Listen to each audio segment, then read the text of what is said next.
Welcome to CreditMax Academy, and this is our first online training video, and so welcome.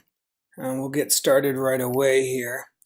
This class or this training is entitled Ready, Set, Go. It's basically an online training of the overall steps, everything you need to do to get your very first letter out. And start disputing with the creditors.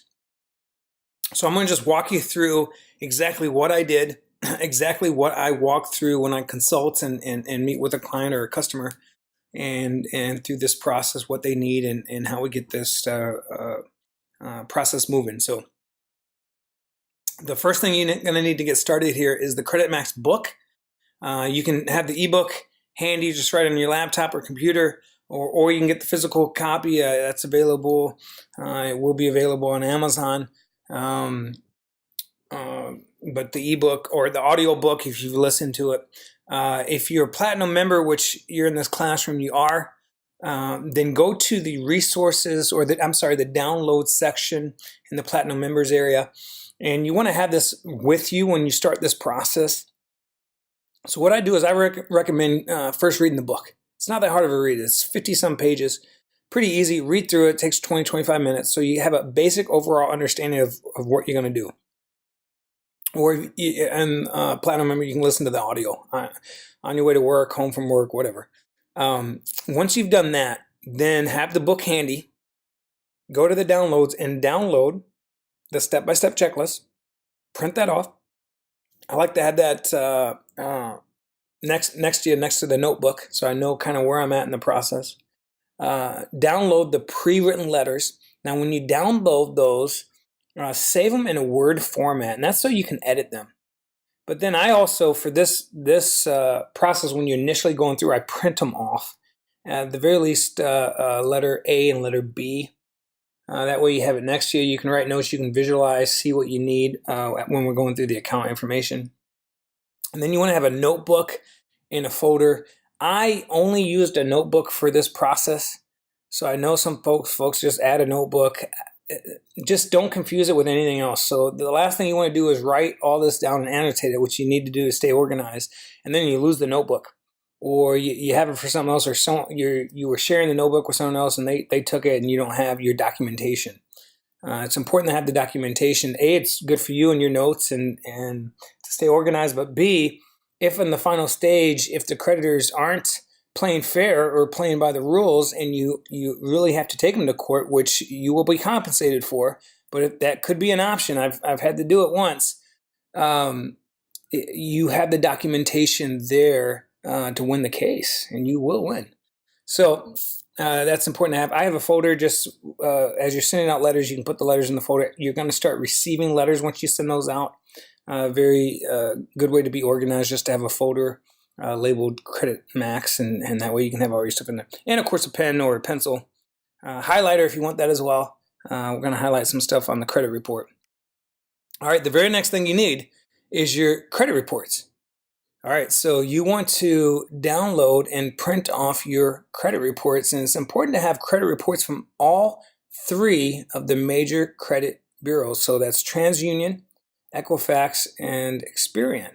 You want to have all three of those, and I talk about this a little bit in the book, but each one can have a little different score, and that's why it's important to have all three. So one might, for example, give you a score of 640. The other might be 625, and the other one might be 675. And the reason for that is not every single creditor, such as your credit cards or your bank or your auto loan or whoever gave you the money, they don't always report to all three bureaus. It costs money to do that. So sometimes it's cheaper for them just to report to one.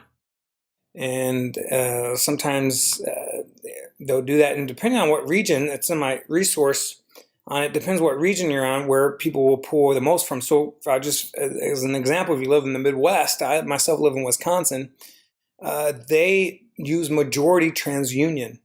So my TransUnion had quite a bit more negative remarks than Experian or Equifax. So I went after those first. Now, but have all three printed off. You want to go after all three when you're doing a home loan, they take advantage of your FICO score, which uses all three, and a few other things. So you definitely want to raise all three of your credit scores. So when you send these letters out, and you're having the creditors address all three credit bureaus, or in very least the ones they reported to. All right, so where can you get your credit report? I know there's a lot of great companies out there that will give you a credit report, even a free one. Karma is one of them.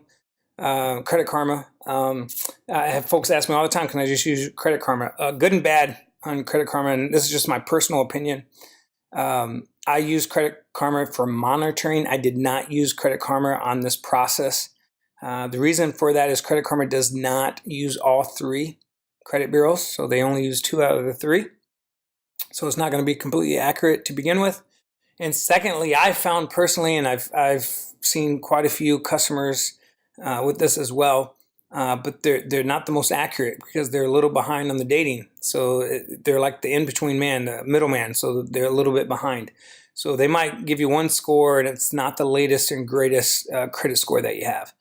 So where you can get your free report is it's one of the regulations that the FTC put into place, Federal Trade Commission, that the credit bureaus have to give you at least one free credit report a year. Minimum, at least one. Now, if you apply for credit and you get denied, then you also get a credit report of why you got denied or what happened there. But they have to at least give you one free credit report deal. So what the 3 credit reporting agencies did is they came up with this website. This is official. It's the www.annualcreditreport.com. It's no cost. You can sign up. You're going to have to answer some questions so they know it's you. But you sign up and you can print off and download all 3 credit reports at that site. That's what I did. That's what I recommend you do. That's directly from the 3 major credit bureaus, so it's going to be accurate and up to date. And so what I did was I downloaded that. So download that today. You have a date, you have it documented, and then I print that off. And so as you print it off and I'm walking through this credit report, which is next, and how to read it, you can kind of highlight stuff or make notes as needed on how to read it and what we're really looking for. You have other great services as well. So if you just go to any search engine, Google, Yahoo, Bing, doesn't matter, and type in credit report, you'll see a ton of them come up. And a lot of them will say free. Now be careful of that, and I address this in my book. Sometimes they are free, but you got to put in a credit card or a debit card. And the reason is they'll let you try it. There's a trial for free. And then they charge you, and then they usually charge you an ongoing monthly service fee to be able to check your credit or so forth. So some of them are really good. It's not that they're bad. I just want you to be aware of that those services are not free.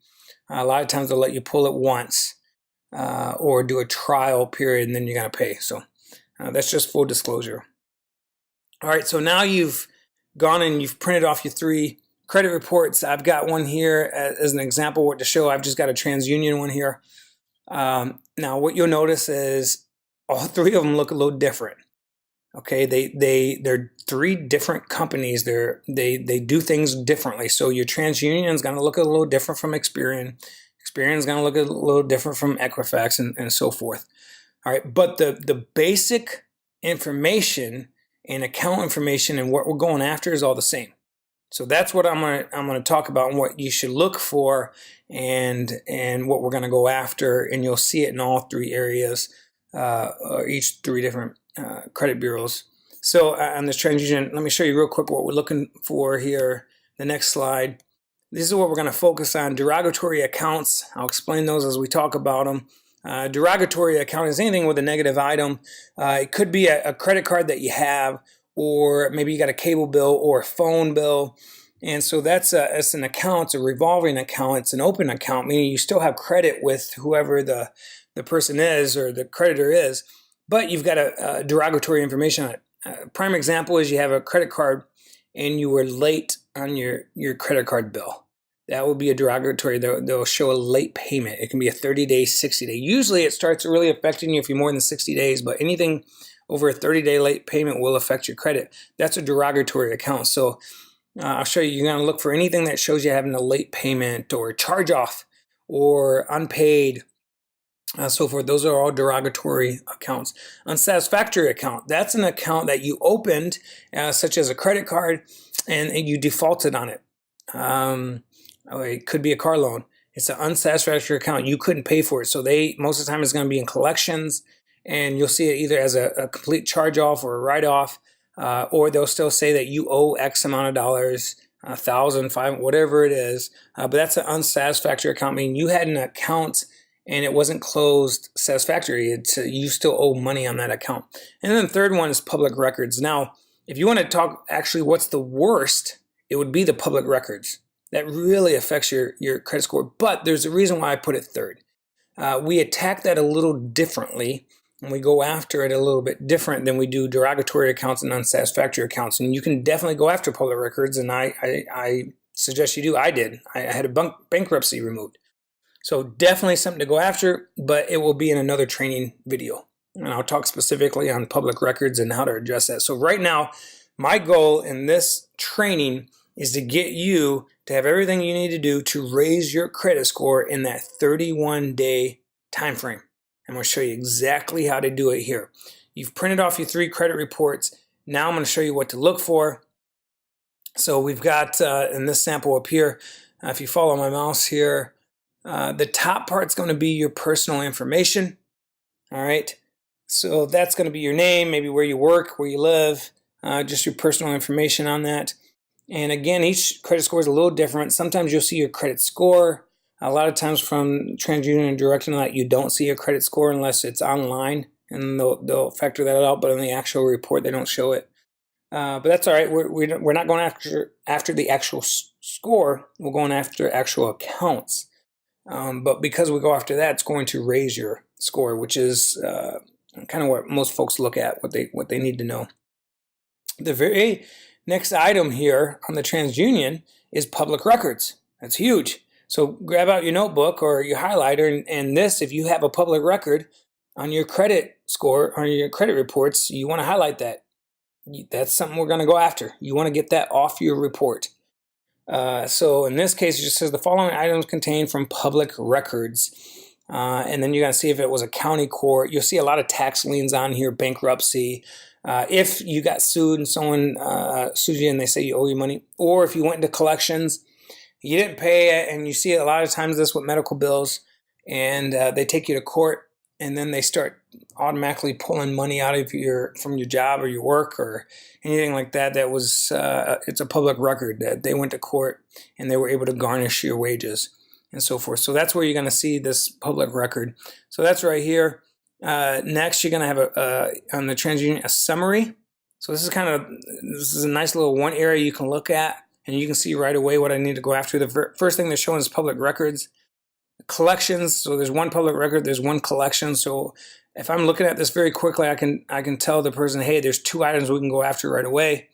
Then you got trade accounts, active accounts, and then you got previous negative accounts. So again, that's be something we would look at. Anytime you see negative or bad, charge off, unsatisfactory, those are bad things we want to all remove and so forth. So the next item, sorry here, I apologize, this is a little blurry as well, but I got this copy right off of TransUnion, and that's a side note here. If you have your credit reports pulled up and you're not exactly sure how you're reading them, if you go into the Platinum Members area and go to Resources, I actually have the 3 major credit bureaus, their website direct links right on there. Just click on them, go to their website. They all have examples of their credit reports and how they specifically report them. And that's key because they'll show a picture of it, and then as you see here they'll annotate it, and right on the side they'll tell you exactly what it is, what it means. They have a glossary of their terms. So some might say unsatisfactory, some might say closed account, but that way you can look specific to them. But if you're really having trouble understanding that credit report, I've got an example in the book. I've got this example, but go directly to whichever report you're having trouble reading. Go to their website and utilize their services, how to read their specific report. So now that you've got your report out, you're going to get out your notebook, all right, and you've highlighted a few items on your report, all the public records, all the derogatory or the bad account information. So look at all your accounts. If you had any late payments, you want to annotate that. If you have any charge-offs or any closed accounts that were they were not paid in full, settled, or anything like that is not a good thing. So those you want to write down in your notebook, and here's the information you want to write on that. So you take out a notebook, do the first page, and at the top, write today's date, whatever date you're starting this on. All right, and then you want to write either derogatory information or unsatisfactory accounts. They're kind of the same, so you can put those two in the same boat. Public records, I do that on a separate page because, again, we address that a little different. You use a different letter for that, and you go directly to the credit bureaus on a public record. You don't go after any collection agency, so slightly different ball game there. But we can get it removed, and you can definitely challenge it and go after it. And same rules apply to the credit bureaus. And I show you how to do that. And I myself had a bankruptcy removed. So now you've got your notebook out. You've put the address or the date, today's date, and then just label one. And you've highlighted on your credit report. Go down the first one and find the creditor's name that has a negative remark. So whether you owe them money or whatever it is, so let's say it's creditor A, you would write down creditor A, write the amount you owe or what they're saying you owe. For example, $1,000 I owe. Then you're going to write the creditor's address. Now, 9 times out of 10, I see this a lot with all my clients, and personally it was on every single of my creditors.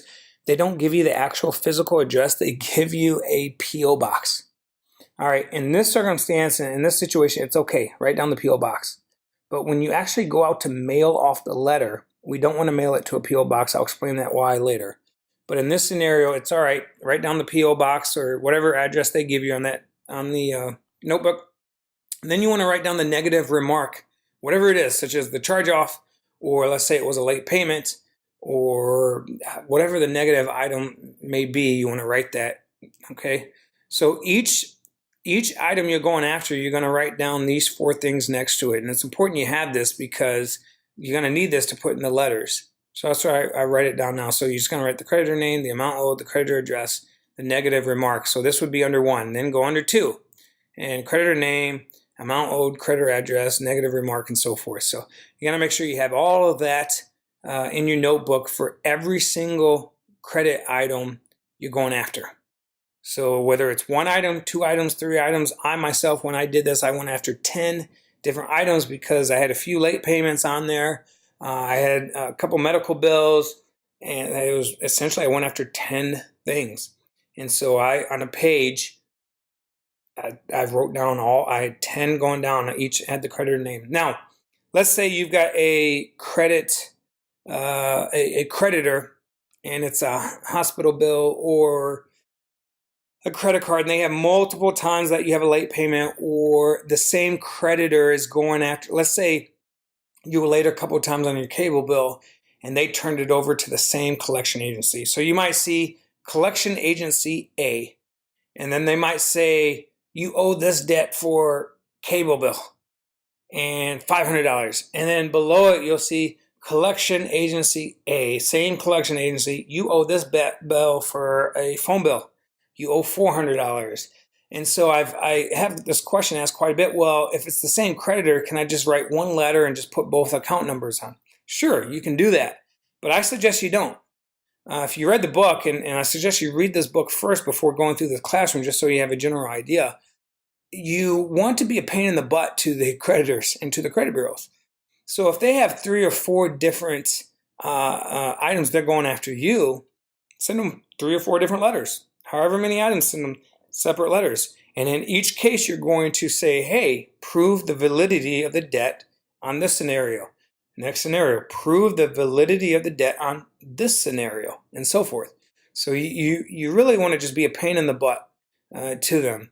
And so if they got 3 or 4 items, then you want 3 or 4 different letters. So once you have all of that written down, this is what the fun begins. All right, you're ready to. This is action right here. You're ready to move forward and get the ball rolling. All right, so you've downloaded the letters. The first letter that we're going to look at and that you only need right now is letter A. So find letter A, download it to your computer, save it in Word. The reason it's a PDF, I do that so I can get it out to everyone, and I don't want people making changes until I do the class, but save it in Word, and then you can make the appropriate edits to it. You need to add your personal information, your name, your address. You want to add the account number. Now, it's important to note that if you're reading your credit score and you see that it says account number 12345XXXX, that's okay. When you're putting your account number on the letters, do 12345XXXX. However you see the account number written in the credit score, that's okay. Put that on the letter. So you don't have to have all the numbers on there. So for a lot of times it's just your social security number, but that's just important to find out. However you see the account number written in your credit score, just write that in the letters. And then you're going to want the credit, as you're following the letters here, you'll see this, you want the creditor's mail, their address. Now, again, I talked about this earlier. A lot of times you're going to have a PO address. Okay, in the actual letter, it's okay to put the PO address, but when you mail it off and the address you're mailing it to, you need to find a physical address. That's very important. And the reason being is a lot of times these creditors, they don't want you to have that. They want to go to a PO box that they can leisurely check it when they want. And if they miss a timeline, they're like, well, we didn't get the mail and so forth. So you want to send a letter to a physical address that someone has to sign for. That's your proof they got your dispute letter. And that's when the 30-day time starts ticking. That's when they're on the clock. And that's not a lot of time for them. Again, for you, that might not be a big deal. We're only sending out a few letters. Collection agencies and creditors, they're doing this 1,000 times a day. That's their business. They're going after people. So they're doing a lot of people and have to stay organized and keep track of all that. So it's a lot more work for them, and that 30-day window is a lot shorter time frame for them than it is for us. So you now that you've got their physical address, and it's simple, people ask me how to do that. Listen, go to a search engine, Google. I love Google, and just type in the creditor's name, physical address. And every single time I've done that, it's popped up. I've got a physical address I can send it to. So then you're ready to send it out. Now here's some important notes as you're sending the letter out. Send it certified mail. That's a must. Send it certified mail. I know it's going to cost you a little bit. I think if you go to the post office, it's like $3.99, $4. It's worth it. You're going to save so much money just off of interest alone when you raise your credit score. Take the few dollars it costs and fix your credit. So send it out certified mail and then ask for a receipt. You want a verified receipt for a signature receipt. And that's important because, again, when they sign it and you have proof of that, that's when the 30 days start. All right, so if you're really busy, you don't have a printer and you've done this all online, that's what I did. I just didn't want to get to the post office, a little bit of a lazy button, but that's why I developed CreditMax Academy and why I got the Platinum Members area. I wanted the easy button. That's what I had, and I wanted folks to have that. So you can do this all online and send out a certified mail. Go to www.onlinecertifiedmail.com, and you can upload the letters, and you just put in the address where you send it to, and they'll send it out certified mail. 100% legal, 100% legit, sends it as you. And then on top of that, they'll keep track of when it got there, and then they'll keep track of the signature for you and the date. I like that. It was convenient for me. I could go to one website. I logged on to my job orders because I created a job for each one of them that I sent out. And I had the dates right then and there as proof of when they received the letter. Okay. So the other thing on your notebook, now you want to go back to your notebook as you send these letters out, and right next to that creditor information, put the date that you sent the letter out and just write a little note said sent letter A on that, whatever that date is, right next to it. All right. And then you want to add another column, and this is going to be a day or 2 days later. You're going to check whether you do their website or go for the United States Post Office online with their signature program. And you want to annotate the date that they signed for the letter. And that's important. So if you send out the letter on the 13th and they sign for the letter on the 15th, the real date that matters for us is the 15th. So on the 15th, you want to write that down on your note next to each creditor, because maybe one out of, let's say you send out 10 letters, maybe 1 out of the 10 got there on the 15th, 5 got there on the 16th, and 4 got there on the 17th. Great. That one that got there on the 15th, you want to write down the 15th. The others, you want to write down the 16th, and the others on the 17th. So then the next step is 30 days. 30 days after that date that they got the signature is when you want to reprint off another credit score. So you're going to wait 30 days. I should correct myself. After 30 days, so on the 31st day is when you print off your credit score again. All right, so 31 days exactly after they signed for the certified mail. Also, I want to add this. I didn't do it before. When you send out your letter, do not, I repeat, do not sign the letter. Don't do it. Just print your name on it. Do not sign the letter. And here's why. These letters, if you read them, we're actually going to request them the validity to validify and to prove the debt via a signature. Okay, and that's what these companies they stress on what they want to do. They want to make money by having you pay them the debt, and they've got to prove that you owe the debt. So they'll keep signatures and all this proof in their mind, and so they want to prove that you had that. So when you send out a letter, and I talk about this at the next slide here of the responses you're going to get back, they're going to focus on proving that debt. If you sign your letter and they have a signature on file, they can say, well, see, this is you. And that's one way they can prove your signature. So don't sign the letter, long story short. So send all your letters, certified mail, request for them to have a signature, receipt. You yourself do not sign the letter. All right, once you've sent them out, 31 days goes by, you're going to print off your credit score again. And now you do the final step when you're talking about derogatory accounts and unsatisfactory accounts. So let me tell you what happens during that 30 days, because only 3 things are going to happen. Okay, one of 3 things. The first thing, you're going to send out a letter to company A, creditor A, and disputing that you owe $1,000. You're not going to hear anything back from them. You won't get any letters. 31 days is going to go by, and that's easy. Case closed. After 31 days, print off your letter B. That's the second part of the letter in this, and send that off to them again, certified mail with the signature receipt. Do not sign it. And you've got this because they had 30 days to validify the debt. They didn't prove the debt. They're going to have to take it off by law. Okay, so that's scenario 1. That happened to me once. That's not the case. You'll most likely hear from them. But that could happen. It happened to me once. It was very easy. They didn't even have time to validify the debt. They couldn't validate it, so it went off. And this will happen. A lot of times these creditors, they sell the debt over and over and over on pennies on the dollar, so they don't have the proof. You're just in a system to them, but they don't have a signature. They can't prove it. And folks just don't know their rights, so they know that way back when they had a debt and they think, so they owe it, and so they pay it off. But a lot of times they can't prove it, and it's up to them to prove that you owe the debt. So that does happen. So if they don't send you anything, you're going to get it removed off your credit report. Here's the second. This is the second thing that can happen.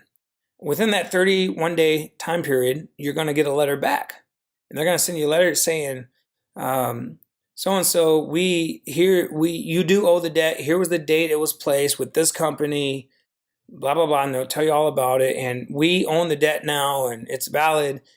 You owe $1,000, but if you call us back today, or if you settle within the next 3 days, we'll do it for half. You just give us $500, paid in full, everything's good, and so forth. And they'll try to get you to collect. Do not call them back. Don't do it. They're wanting you to admit to it or to settle on it. A lot of times when they do that, they don't have the proof to do it anyway. They're just saying it's a scare tactic to get you to settle.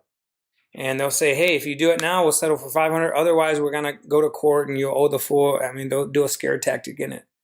But basically, you send back letter A, and all you do is add that you did not validify the debt, my signature. You didn't prove that's me. Second request, you need to prove that's me and the steps that you're taking to prove that's me. Someone looking at a computer screen saying I owe the debt is not proof that it's actually me. Again, request I want proof of my signature saying I owe this debt or I agreed to pay this debt. So that's the second scenario. And then they're going to, again, try to prove that debt. It doesn't matter. After 31 days, what do? You print off your credit report again, and then you send out letter B. Now, when you print off your credit report, here's what you're looking for. Let me go back and show you, because this is the whole part of the system that works. So each time that someone has a remark out for you, so for right here, there's a collection agency, there's a little open space here, or there's a titled, if they had this on here, you might see it on yours, it might say remarks. And in that remarks section, when you send out a dispute by law, and I explain this in the book, it's the creditor's job to go to the credit bureaus, TransUnion, Experian, and Equifax, and let them know that you are officially disputing the debt. Now, this is the genius and why my system works. 90% of the time, they don't do that. They don't do it. They're so focused on proving that you own the debt and to try to get you to pay the debt that they don't do this part of the law, and they don't add that extra remark on that. Well, guess what? When they don't do that, and by the way, they have to do that within 30 days. When they don't do that, they broke the law. And that's what we're doing. We're holding them accountable to the law and that they didn't follow the law. And because of that, they're going to have to remove the item. So when you send out letter B simply states, upon further investigation, I printed off my credit report. So on the 31st day, you print it off again, and I noticed you didn't add my dispute. According to FCRA, and I state out the law, you broke the law. So either remove it now, or I'm going to take you to court, and you're going to have to remove it then, and then you're going to monetarily owe me funds. You're going to pay for damages. So that's why the system works. So forth. So that's if they send you out a letter, but they didn't provide any proof of signature or so forth. All right, here's the third scenario, and this happened to me, and I was still able to remove the debt, and this might happen to you. It doesn't mean that the debt is going to stay there. The third letter is you'll get back, and it will have all these documents, and on those documents, long and behold, there will be your signature. You actually owe the debt. Imagine that. But you owe the debt. They are able to prove it. They've got a signature saying that you owe the debt. And they send a letter out, so they think they got you. Don't panic. That's okay. Now, if they send that letter back to you within the 30 days, do not respond with any other letters. Just be silent. Don't say anything. Don't answer the phone if they call. Don't call them. Don't anything. Just be silent. On the 31st day, print off your credit report again. I'm telling you, this works. 9 times out of 10, over 90% of the time, they will not add that dispute on the remark. Even if the debt is valid, doesn't matter. They broke the law. They will have to remove the negative mark. That's how you got them. In this scenario, I did have a couple court cases with friends, and this very specific, we challenged the debt. They were able to prove the signature. He was silent. On 31 days afterwards, we printed off the credit report. They did not put the disputed remark on there, such required by law. By the way, they tried to add it on afterwards, and that's why you want to print off your credit score with a date, because they still didn't get it in time. And so we filed a small claims court against them. It's depending on where you live, $75 to $100. And it's ingenious. I talk about this in my book. On the small claims, they got to come to you. So it's expensive for them to do it. But when they showed up, we showed up, and they saw that we have everything. We didn't even go to court. They settled out of court, paid money, and took it right off right then and there, because they're going to lose. And I cite the court cases on there. Again, when you go to court, you're not there to prove the validity of the debt. You're not. And if they send you a signature, they've proven that. You're there to basically, it's a loophole to show them that they didn't follow the law on how they reported this. It was illegal what they did. And that's why it's going to come off. And that's why my system works. Over 90% of the time, the creditors and these collection agencies, they just don't have time, or they don't care to add that disputed remark. And it works in your favor. And I show you how to utilize that in your favor. So I hope this training class was valuable, and I hope that me talking about it and kind of explaining the process of what to do really helped you out. Again, in summary, first thing you need to do is read the book or listen to the audio. Have a notebook handy, print off the step-by-step guide, print off the pre-written letters. The work's all done for you. That's why you became a platinum member. Everything's done for you. All you got to do is just follow the simple steps that I laid out here. Print off your credit score, write down in your notebook exactly the items you're going to go after. You need the name, their address, the amount, and whatever the negative item is, such as you owe money or charge off or whatever it was. Send it out certified mail with a requested read receipt or signature receipt on that. And then make sure you personally do not sign the letters. All right. After you send it out and you see their signature, 31 days, print off your credit report again. Verify they didn't add the remark, send off letter B. It's as simple as that. You'll be on your way to having a higher credit score within 31 days. Now, I will tell you this last scenario, it goes in if someone tried to validify, get my word in here, the debt. But let's say 31 days goes by, you send out letter B, in a few weeks or another 30 days go by and they still didn't remove the mark, then yes, go file a small claims lawsuit. You will win. They're doing a scare tactic. They're just trying to be lazy. They've broken the law. It's going to cost you $75 or $100, but you're going to be able to get the item removed, and you'll be able to get punitive damages. I talk about that with the court cases, so you'll get reimbursed for the pain and suffering and your fees and so forth. So anyhow, again, I hope this was informational to you and it helped you out. If you have any questions specifically or how we can make this training a little bit better, this is our first training class, so I'm learning as I go as well on how to best present this material. Please shoot me an email. I'd love to hear from you. support@creditscoremax.net. Again, just shoot me an email. support@creditscoremax.net. Thank you.